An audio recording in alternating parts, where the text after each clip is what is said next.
By the way, here's a look at the early results of our text message poll. In first place, Ron Paul, surprisingly, 30%. In second place, Governor, you're in second place with 27%. Third place, Mayor Giuliani with 16%. And so we'll be watching and monitoring those numbers for you all night. Ron Paul coming in with the win on the text message election, at least in the early returns, is almost in line with the attraction that he's caused for the press. It seems that by getting slapped by Rudy Giuliani for his assertion that the U.S. effectively asked for the 9/11 attacks for bombing Iraq when it was under sanctions, he's going to get a lot of ink. So Ron Paul, quite by the actions of Rudy Giuliani's attack, may be doing quite well. And as for the text messaging, maybe he's a little bit better organized and having his organizers do the necessary dialing for all of that. Mitt Romney coming in a strong second above Rudy Giuliani, and John McCain not yet placing in the early returns, suggests that folks have begun to sort of get a grasp for the top tier, with the exception of Ron Paul. We're coming up on close to 20,000 votes, and the percentages are still staying pretty consistent. In first place, Ron Paul, 29%. Mitt Romney closing in on 27%. In third place, Rudy Giuliani, 16%. And joining us now is California Congressman, presidential candidate Duncan Hunter. Thank you, sir, for being with us. Appreciate it very much. Great to be with you. What does it say that Ron Paul, who had that big confrontation tonight with Rudy Giuliani, had a very different point of view on so many issues than every other Republican on the stage, yet first in our texting tonight in this vote? I think there was a lot of entertainment there, and I think people are looking for entertainment. Do you think that's what it is? You don't take him seriously? Well, when he says we started 9/11, no. Well, he didn't say he started. He said our policies may have led people to disagree with us. And I'll tell you why I disagree with that. You know, the last country that we saved in a military operation was a Muslim country, Kuwait.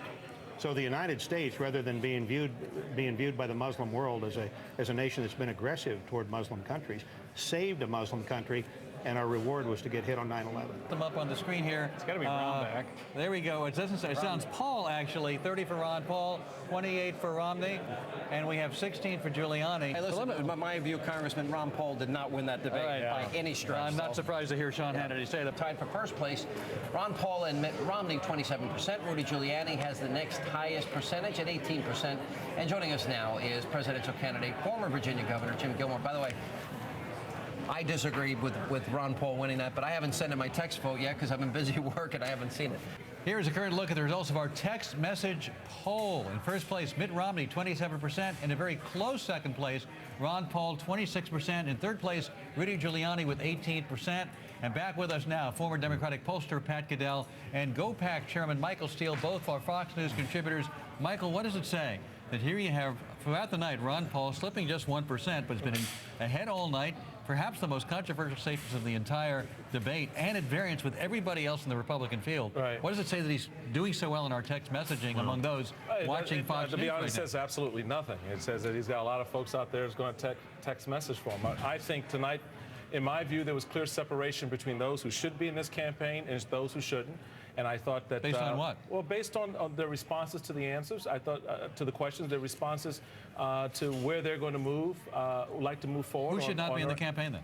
Well, that's a judgment that the party's going to have to make. In my view, I think Paul, hurt himself tonight a little bit. I think. Not if you go by that text poll. Well, again, I'm not going to look at a text poll. I'm going to look at my reaction to it, and I just think there was a big difference. Look, text polls are text polls. It's like internet polls. It's not even phone calls. He did not win that debate. He did not win it. No. But more importantly, I think what he said is outrageous, and I challenged him on it here because the suggestion here is that it's our fault. That our fault. And that's crazy. Prominent South Carolina Republicans are already suggesting that one of the things that's likely to be accelerated by this debate is the possibility that the field will winnow, at least in terms of future debates, the idea that Ron Paul did not acquit himself well, the Texas congressman, when he suggested that 9/11 was the result of U.S. occupation and presence in Iraq when it was under sanctions.